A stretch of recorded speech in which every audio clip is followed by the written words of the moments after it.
यह जंगल नदियों, झरनों, घने पेड़ों और हजारों जानवरों से भरा हुआ था। यहाँ का जीवन शांत और संतुलित था। पर एक दिन इस संतुलन को बिगाड़ दिया शेर, सिंहराज, ने। सिंहराज एक बेहद ताकतवर, ऊंचे कदकाठी वाला और गूंजती आवाज वाला शेर था। वह एक पहाड़ी गुफा में रहता था और उसका दहाड़ना दूर दूर तक सुनाई देता था। जंगल में जैसे ही उसकी गर्जना गूंजती, जानवर डर के मारे इधर-उधर भाग जाते।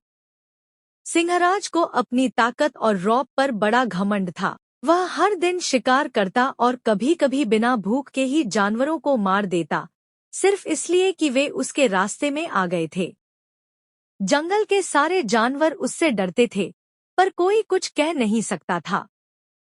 एक दिन वह झील के किनारे पहुंचा, जहां हिरनों का एक झुंड पानी पी रहा था। शेर ने गरजते हुए कहा, यह पानी मेरा है। भागो यहाँ से, वरना जान से जाओगे। हिरन डरकर भाग गए। यह रोज का सिलसिला बन गया था।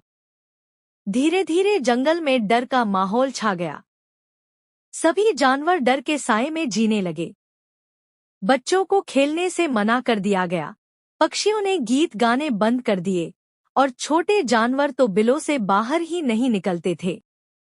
इसी जंगल में एक लोमड़ी रहती थी। नाम था नीलू। नीलू लोमड़ी छोटी थी, तेज दौड़ नहीं सकती थी, लेकिन उसकी सबसे बड़ी ताकत थी उसकी बुद्धि। वह चुपचाप जंगल के हालात देख रही थी। उसे समझ आ गया था कि यदि कुछ नहीं किया गया तो यह जंगल पूरी तरह से बर्बाद हो जाएगा। नीलू बहुत सोच विचार करती रही और फिर उसने तय किया कि उसे कुछ करना होगा। वह जानती थी कि अकेले वह शेर से नहीं लड़ सकती, लेकिन यदि जंगल के सारे जानवर एकजुट हो जाए, तो बदलाव संभव है। वह सबसे पहले बुजुर्ग हाथी, दंतपाल, के पास गई, जो अब चल नहीं सकता था, लेकिन उसकी बातें सब मानते थे। नीलू ने कहा, दादाजी, हमें शेर के आतंक को रोकना होगा। दंतपाल ने गहरी सांस लेकर कहा, बेटी, शेर ताकतवर है। किसी में हिम्मत नहीं है उसका सामना करने की। नीलू ने दृढ़ता से कहा, ताकत से नहीं, दिमाग से लड़ेंगे। आप मेरा साथ दीजिए, मैं योजना बनाती हूँ। दंतपाल मुस्कराया और बोला, ठीक है, मैं तुम्हारे साथ हूँ। दूसरे दिन नीलू ने जंगल के सारे जानवरों की सभा बुलाई। वहां बंदर, खरगोश, हिरन, मोर, भालू, तोता, साही और बहुत सारे जानवर एकत्रित हुए। सब डरे हुए थे, लेकिन नीलू ने उन्हें हिम्मत दी। उसने कहा, हम सबको मिलकर इस डर के साए को खत्म करना होगा। अगर हम सब मिल जाएं तो शेर भी अकेला पड़ जाएगा। बंदर बोला, लेकिन वह हमें खा जाएगा। नीलू मुस्कराई, नहीं, अगर हम उसे ऐसा जाल बुनकर फंसाएं जिसमें उसकी ताकत काम न आए, तो हम जीत सकते हैं। सब जानवर ध्यान से उसकी बात सुनने लगे। नीलू ने अपनी योजना सबको समझाई। वह चाहती थी कि शेर को उसकी ही घमंड में फंसाया जाए। योजना के अनुसार अगले दिन एक खरगोश शेर के पास गया और बोला, महाराज, एक और शेर आया है जो खुद को जंगल का राजा कहता है। वह आपकी ताकत को चुनौती दे रहा है। सिंहराज गुस्से में तमतमाया, क्या? कोई और शेर? मुझे दिखाओ कहाँ है वह।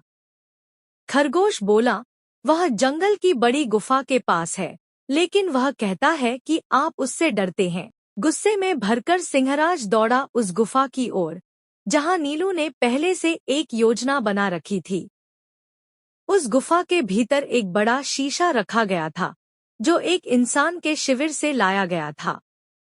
जैसे ही शेर गुफा में घुसा, उसे उसमें अपनी ही परछाई और दहाड़ सुनाई दी। सिंहराज समझा कि वह दूसरा शेर है। उसने जोर से दहाड़ मारी और अपनी परछाई पर झपट पड़ा। इस झपट में वह जोर से पत्थरों पर टकराया और बेहोश हो गया। जानवरों ने मिलकर शेर को गुफा के बाहर खींचा और उसे बांध दिया। जब वह होश में आया तो उसके सामने पूरा जंगल खड़ा था। नीलू ने कहा, सिंहराज, अब ये जंगल तेरा नहीं, सबका है। या तो तू जंगल छोड़ दे या फिर शांति से रहना सीख। शेर ने शर्म से सिर झुका लिया। उसने जंगल छोड़ने का फैसला किया और दूर के पहाड़ों में चला गया। जंगल में फिर से हंसी खुशी लौट आई। बच्चे खेलने लगे, पक्षी गाने लगे और जानवर खुले दिल से जीवन जीने लगे। और नीलू लोमड़ी, वह सबकी हीरो बन गई, लेकिन उसने कभी घमंड नहीं किया।